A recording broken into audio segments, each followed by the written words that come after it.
Not. Probably not. Okay. Can the Crows win the premiership, Mike? Because without labouring the point, they are coming. They have the best form of any team of the past month.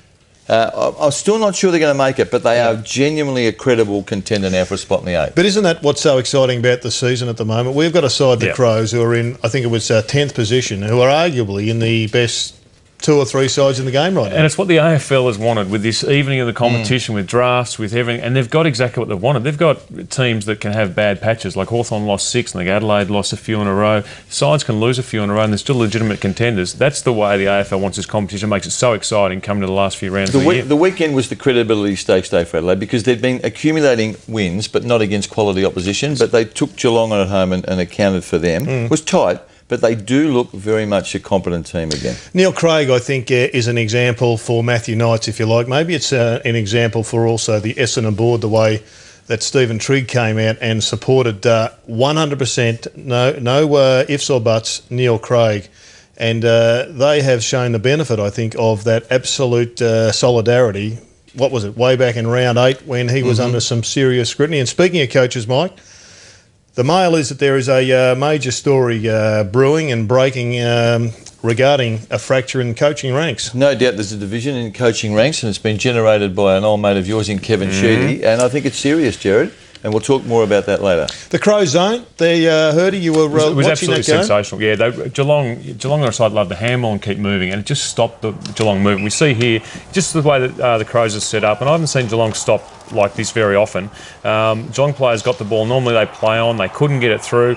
And I think Adelaide did a terrific job in their defensive structures all night and then able to get Geelong on the rebound. You know, Matthew Scarlett getting the ball, Chapman, he's got nowhere to go. You don't often see Geelong in that situation, Mike. I saw Scotty Stevens there, Jared. He must be about 50, is he? He's been a good player every time I see an Adelaide Vision, there's Scotty Stevens. Geelong backmen are the best decision makers in the competition. The Geelong players have got the best decision makers in the competition. They looked average decision makers on the night, not because they're not good players, but because of the pressure Adelaide put on, and I thought it was exceptional. The question for you though, Hurdy, is this about Adelaide or is it about Geelong? Because statistically, they are way off the boil. I think it's about both. I think you've got to all credit to Adelaide, but there's no doubt Geelong's stats over the last sort of 6 weeks don't stack up to what they were the start of the year. Rounds 1 to 12, inside 50s, they're not too far off. 6 off, you know, which can lead to 3 goals. So that is a bit. Marks inside 50s, 18 to 11. Significant stat if you don't mark it inside 50, because each time you mark it inside 50, you get a shot at goal. But percentage of goals once inside 50, and Bombers called this out, I think, one of the press conferences. There's 33%, so number 1 down to 21%, number 16. They're struggling to kick goals in their forward line. And then points for, you look at that, number 1, 125. I think they had Cats kicked 100 points in 10 of the first 12 games. They haven't kicked one since. Says a lot about the way the ball's coming in and their forward line structure at the moment. But they had a flat spot last year, and they were entitled to a flat spot. It's a very long, arduous season, and I think Bomber decided a month ago he's going to get his best 22 for September right. Now, whether they're ready or not, Ottens is not ready, and Corey's not, and Scarlo needs some work. He's just going to play his best team and play them into form. There's no doubt they're still my premiership favourite, but I think it's worth calling out that their form over the last 3 or 4 weeks hasn't been what it was for the first 12. Now, that can be, they're good enough maybe to get that back, and they showed last year they could.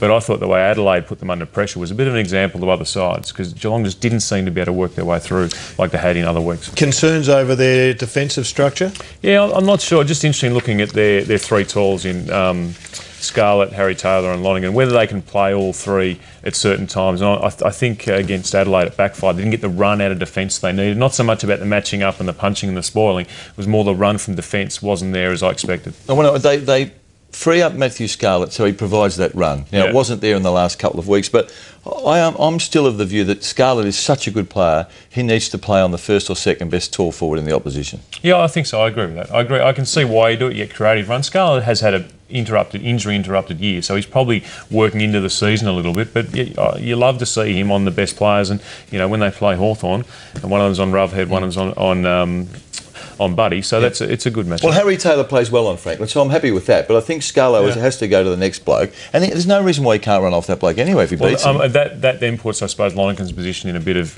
jeopardy, doesn't it? If those two are playing, then you go with the Lonergan for a third tall. And if there's not a third tall there, you go for a running player. You're going to talk Simon Goodwin out of retiring, Michael? Well, Jared, I believe if you're retired, as Mickey Malthouse says, if you think you're retired or you're thinking of retirement, you're already retired. But Simon Goodwin's football's that good. It's good.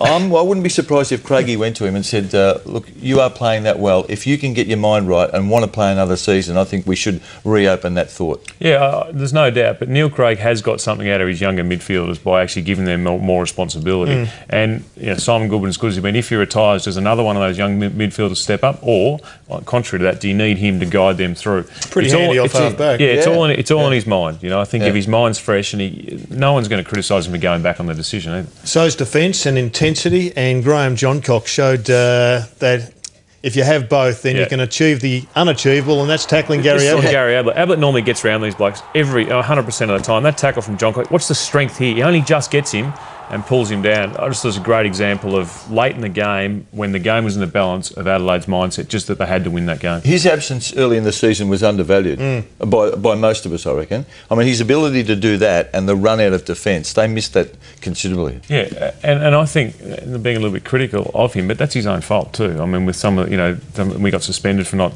As a senior player of that team, he had to be at the start of the year. Yeah, sorry, but then he was suspended for a few. He's got to be at the point where he wants to play every game.